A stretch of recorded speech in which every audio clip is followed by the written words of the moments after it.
നമസ്കാരം ശ്രോതാക്കളെ. ഇന്നത്തെ ന്യൂസ് പോഡ്കാസ്റ്റിലേക്ക് എല്ലാവർക്കും സുസ്വാഗതം. പോയ വാരത്തെ പ്രധാന വാർത്തകളുമായി ഞാൻ മയ. ആദ്യമായി ഓസ്ട്രേലിയൻ വാർത്തകൾ. ഐക്യവും പരസ്പര ബഹുമാനവും നിലനിർത്തി ഓസ്ട്രേലിയയുടെ ദേശീയ ദിനമായ ഓസ്ട്രേലിയ ഡേ പതിവ് പോലെ ഈ വർഷവും ജനുവരി 26 ആചരിച്ചു. അതോടൊപ്പം ദേശസ്നേഹികളായ ഇന്ത്യൻ വംശജർ ജനുവരി 26 ഇന്ത്യൻ റിപ്പബ്ലിക് ദിനവും കൊണ്ടാടി. 1788 ജനുവരി 26 ബ്രിട്ടീഷ് ക്യാപ്റ്റൻ ആർതർ ഫിലിപ്പ് സിഡ്നിയിൽ ആദ്യ ബ്രിട്ടീഷ് കോളനി സ്ഥാപിച്ചതിനെ അടിസ്ഥാനമാക്കിയാണ് ഓസ്ട്രേലിയ ഡേ രൂപം കൊണ്ടത്. വ്യാജ സർട്ടിഫിക്കറ്റുകൾ ഉപയോഗിക്കുന്നു എന്ന കാരണത്താൽ ഇന്ത്യക്കാർക്ക് ഓസ്ട്രേലിയൻ സ്റ്റുഡന്റ് വിസ ലഭിക്കുവാൻ ഇനിയും നിരവധി കടമ്പകൾ കടക്കണമെന്ന സൂചന. കൃത്യമായ ഡോക്യുമെന്റ്സ് നൽകുന്നില്ല എന്ന കാരണത്താൽ സെക്യൂരിറ്റി അസസ്മെന്റ് ലെവൽ താഴ്ത്തി ഹൈ റിസ്ക് ലെവലിൽ 3 മാറ്റിയത് ഇന്ത്യൻ വിദ്യാർത്ഥി വിസ ഹോൾഡേഴ്സിനെ സാരമായി ബാധിക്കും. ഇതോടൊപ്പം വിസ ലഭ്യമാകുന്നതിനും വിസ പ്രോസസ്സിംഗിനും കൂടുതൽ താമസം നേരിടുകയും ചെയ്യും. ബാങ്ക് സ്റ്റേറ്റ്മെന്റുകൾ, മുൻപ് വിദ്യാഭ്യാസം പൂർത്തിയാക്കിയ സ്ഥാപനങ്ങളിൽ അന്വേഷണം, നേരിട്ടുള്ള ഇന്റർവ്യൂകൾ എന്നിവ നടത്തി കൂടുതൽ തെളിവുകൾ ശേഖരിക്കുക എന്നുള്ള മാനുവൽ ചെക്കിംഗ് നിയമങ്ങളും സംജാതം ആയിട്ടുണ്ട്. ഗാസയിലെ സമാധാനത്തിനും പുനർനിർമ്മാണത്തിനും വേണ്ടി US പ്രസിഡന്റ് ഡൊണാൾഡ് ട്രംപ് രൂപീകരിച്ച ബോർഡ് ഓഫ് പീസ് എന്ന സമിതിയിൽ ചേരാൻ ഓസ്ട്രേലിയക്ക് ഔദ്യോഗിക ക്ഷണം ലഭിച്ചു. ഈ ക്ഷണം ബഹുമാനപൂർവ്വം പരിഗണിക്കുമെന്ന് പ്രധാനമന്ത്രി ആന്റണി അൽബനീസ് വ്യക്തമാക്കി. എന്നാൽ സമിതിയുടെ ലക്ഷ്യങ്ങൾ, ഘടന, ഐക്യരാഷ്ട്രസഭയുടെ പ്രവർത്തനങ്ങളെ ഇത് എങ്ങനെ ബാധിക്കും തുടങ്ങിയ കാര്യങ്ങൾ വിശദമായി പരിശോധിച്ച ശേഷമേ അന്തിമ തീരുമാനമെടുക്കുകയുള്ളൂ എന്ന് പ്രധാനമന്ത്രി പ്രസ്താവിച്ചു. ഓസ്ട്രേലിയയുടെ വിവിധ മേഖലയിൽ കാട്ടുതീ അതിവേഗം പടരുന്നു. തനതു പ്രദേശങ്ങളിൽ വസിക്കുന്നവരോട് ഉടൻ മാറി താമസിക്കുവാൻ അടിയന്തര നിർദ്ദേശവും നൽകിയിട്ടുണ്ട്. വീടുകളും കൃഷിസ്ഥലങ്ങളും തീപിടുത്തത്തിൽ നശിക്കുന്നുണ്ട്. ശക്തമായ കാറ്റ് കാരണം തീ നിയന്ത്രിക്കുവാൻ അഗ്നിശമന സേനാംഗങ്ങൾ തങ്ങളുടെ ശ്രമങ്ങൾ തുടരുന്നു. ചില ദിവസങ്ങളിൽ ചൂട് 40 ഡിഗ്രി സെൽഷ്യസ് കടക്കുവാൻ സാധ്യതയുള്ളതിനാൽ ടോട്ടൽ ഫയർ ബാൻ പ്രഖ്യാപിച്ചിട്ടുമുണ്ട്. മെൽബോൺ മെട്രോപൊളിറ്റൻ ഉൾപ്പെടെയുള്ള നഗരപ്രദേശങ്ങളിൽ പുക പടർന്നത് വായുവിന്റെ ഗുണനിലവാരത്തെ സാരമായി ബാധിച്ചിട്ടുണ്ട്. ഓസ്ട്രേലിയയിലെ ബോണ്ടായി ബീച്ചിൽ ഹനൂക്ക ആക്രമണത്തിനിടെ ഉണ്ടായ ഭീകരാക്രമണത്തിൽ കൊല്ലപ്പെട്ടവർക്കായി പാർലമെന്റ് ആദരവ് അർപ്പിക്കുകയും അനുസ്മരണ സൂചകമായി രാജ്യവ്യാപകമായി 1 മിനിറ്റ് മൗനമാചരിക്കുകയും ചെയ്തു. വെളിച്ചം ജയിക്കും, ഐക്യത്തിന്റെയും സ്മരണയുടെയും ഒത്തുചേരൽ എന്നതാണ് അനുസ്മരണ പ്രമേയം. പുതുതായി പാസാക്കിയ നിയമനിർമ്മാണത്തിൽ തോക്ക് നിയന്ത്രണ ബില്ലും തോക്ക് തിരികെ വാങ്ങൽ പദ്ധതിയും തോക്ക് ലൈസൻസ് അപേക്ഷകളിൽ പുതിയ പരിശോധനകളും ഉൾപ്പെടുന്നു. ഒപ്പം വിദ്വേഷം പടർത്തുന്ന ഗ്രൂപ്പുകളെയും വ്യക്തികളെയും നിരീക്ഷിക്കുവാനും അവർക്കെതിരെ വേഗത്തിൽ നടപടിയെടുക്കുവാനും പുതുക്കിയ നിയമം അനുശാസിക്കുന്നു. മെൽബണിലെ പീറ്റർ ഡോഹർട്ടി ഇൻസ്റ്റിറ്റ്യൂട്ടിലെ ഗവേഷകർ ഓസ്ട്രേലിയയിൽ അതീവ വ്യാപന ശേഷിയുള്ള പുതിയ ഇൻഫ്ലുവൻസ വൈറസ് പടരുന്നതായി കണ്ടെത്തിയിരിക്കുന്നു. സൂപ്പർ കെ എന്ന് വിളിക്കപ്പെടുന്ന ഈ വൈറസ് വകഭേദം ഇതിനോടകം നിരവധി പേർക്ക് ബാധിച്ചതായാണ് കണക്കുകൾ. സാധാരണ ഇൻഫ്ലുവൻസ സീസണുകളിൽ നിന്നും വ്യത്യസ്തമായി വേനൽക്കാലത്തും ഈ വൈറസ് അതിവേഗം പടരുന്നത് ആരോഗ്യ വകുപ്പിനെ ആശങ്കയിലാക്കുന്നു. ഓസ്ട്രേലിയക്ക് പുറമെ 30ഓളം രാജ്യങ്ങളിൽ ഈ വൈറസിന്റെ സാന്നിധ്യം കണ്ടെത്തിയിട്ടുണ്ട്. അന്താരാഷ്ട്ര വാർത്തകൾ. അമേരിക്കയിലെ H-1B വിസ നിയമങ്ങളിൽ 2026 വലിയ മാറ്റങ്ങൾ വരുത്തുന്നതും ലോട്ടറി സമ്പ്രദായത്തിലെ മാറ്റവും വിസ ഫീസ് കുത്തനെ കൂട്ടുവാനുള്ള നീക്കവും ഇന്ത്യൻ IT പ്രൊഫഷണലുകളെയും വിദ്യാർത്ഥികളെയും ബാധിക്കും. വിസ റദ്ദാക്കലുകൾ വർദ്ധിക്കുന്നതും അപേക്ഷാ ഫീസിലെ വൻ വർധനവും ലോട്ടറി സമ്പ്രദായത്തിലെ മാറ്റങ്ങളും പ്രവാസി സമൂഹത്തിൽ ആശങ്ക പടർത്തുകയാണ്.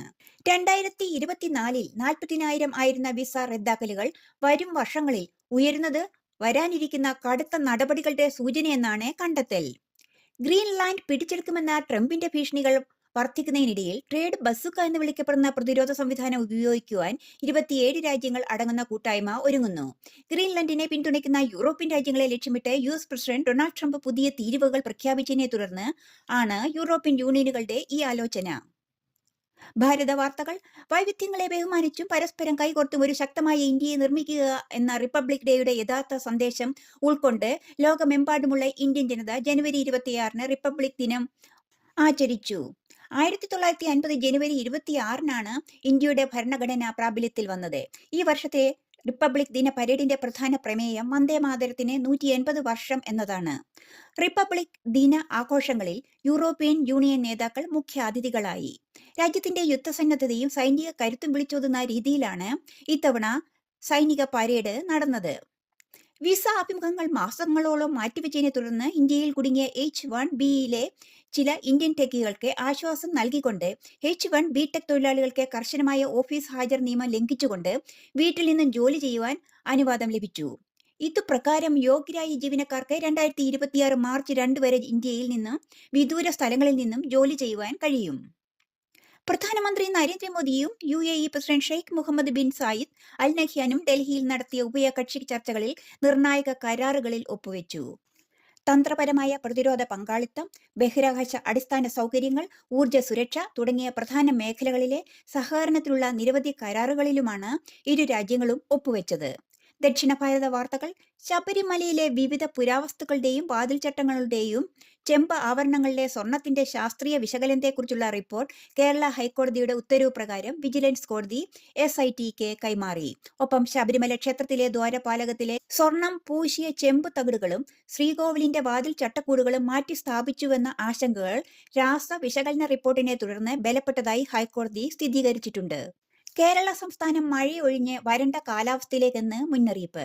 അന്തരീക്ഷത്തിന്റെ താഴ്ന്ന ലെവലിൽ വടക്കേ ഇന്ത്യയിൽ നിന്ന് വരുന്ന വരണ്ട കാറ്റ് പ്രദേശത്തെ പ്രബലമായതിന്റെ ഫലമായി ജനുവരി അവസാനം മുതൽ തെക്ക് കിഴക്കൻ ഉപദ്വീപായ ഇന്ത്യയിൽ വടക്ക് കിഴക്കൻ മൺസൂൺ മഴ അവസാനിച്ചതായി കേന്ദ്ര കാലാവസ്ഥാ വകുപ്പ് പ്രഖ്യാപിച്ചു.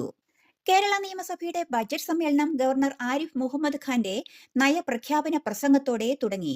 സർക്കാരിന്റെ വരാനിരിക്കുന്ന വർഷത്തെ പദ്ധതികളെക്കുറിച്ചും നേട്ടങ്ങളെക്കുറിച്ചുമുള്ള പ്രഖ്യാപനങ്ങൾ ഇതോടൊപ്പം ഉണ്ടായി.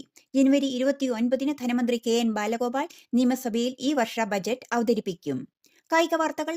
ഗൂഗിളിന്റെ ഉടമസ്ഥതയിലുള്ള ആർട്ടിഫിഷ്യൽ ഇന്റലിജൻസ് പ്ലാറ്റ്ഫോമായ ജെമിനി ഇന്ത്യൻ പ്രീമിയർ ലീഗുമായി 3 വർഷത്തെ സ്പോൺസർഷിപ്പ് കരാറിൽ ഒപ്പുവെച്ചു.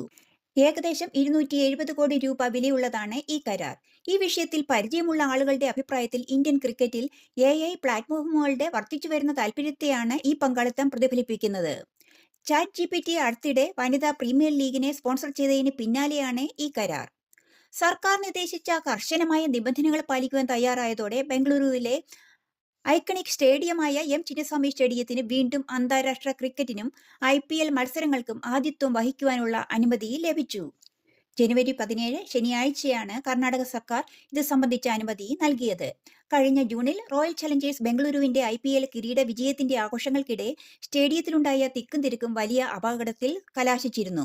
നിങ്ങൾ ഇപ്പോൾ കേട്ടത് പ്രധാന മലയാളം ന്യൂസ് പോഡ്കാസ്റ്റ്. വാർത്തകൾ എഴുതി വായിച്ചത് ഓസ്ട്രേലിയയിൽ നിന്നുമായ എല്ലാ ശ്രോതാക്കൾക്കും ശുഭദിനം ആശംസിച്ചുകൊണ്ട് നന്ദി, നമസ്കാരം.